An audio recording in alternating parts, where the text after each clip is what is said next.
You ever just built a cracking coil? I mean, it is bitchin'. You got your organic cotton in there, you're vaping on it. Ooh-wee! It's just a heavenly vape. And then 3 days goes by, and it just isn't that good anymore. I mean, when you first built it, it started out as and then after a few days, it's just at that Well, I've been there. And I know if you rebuild your RDAs, RTAs, if you're just a rebuildable nut, I know you've been there as well. Today I'm going to show you guys how to take an old gunky ass coil and bring it back to life as if it was just brand new.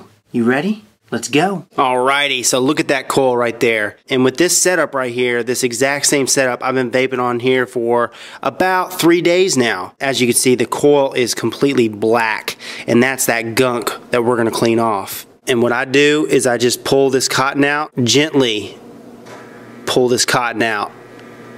Just like that. All you have left is the coil, and it is completely black. And right above this atomizer is a faucet. And all I'm going to do is I'm going to dry burn this coil, make sure it glows red hot, and then run tap water over the coil. And what that does is it gets rid of the gunk. It just falls right off of it and pretty much makes the coil brand new again. I'm gonna tilt it just like that.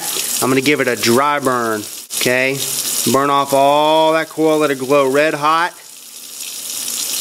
Hold that for 10 seconds. Okay, and then what I'll do, at an angle, and look how clean that coil is. I mean, it went from black to brand new again. Booyah! Hold that for a good 10 seconds. Tilt it at an angle. Any excess water that gets on the top of this mod, just wipe it off. Get in there where the atomizer is, gently tap. You don't want to mess the coil up, but just gently tap. Pull that water out of the deck. So that coil's been dry burned. All the gunk is completely off. Now what I'm going to do is I'm going to insert a new piece of cotton in that coil. Oh yeah.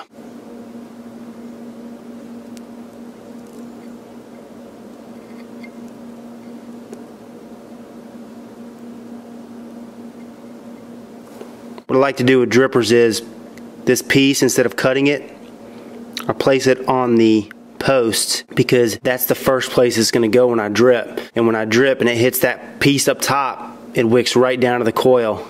It's always good to have your wick above your coil and below your coil. As good as new.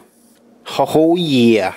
Alrighty, so that is how to clean your coil up. Put some new organic cotton back in there and get back to it. Vaping heaven. Got it back on my preferred personal vaporizer. Right now, the Zenith V2. This thing takes the cake.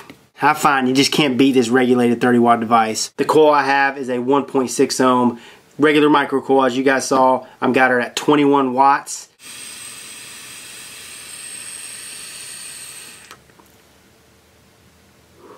I mean, before I cleaned her off, I had a vape and it wasn't even close. This is the same coil, guys. And that's the beauty of using organic cotton. You can pull the old shit out, put the new stuff in, rock and roll.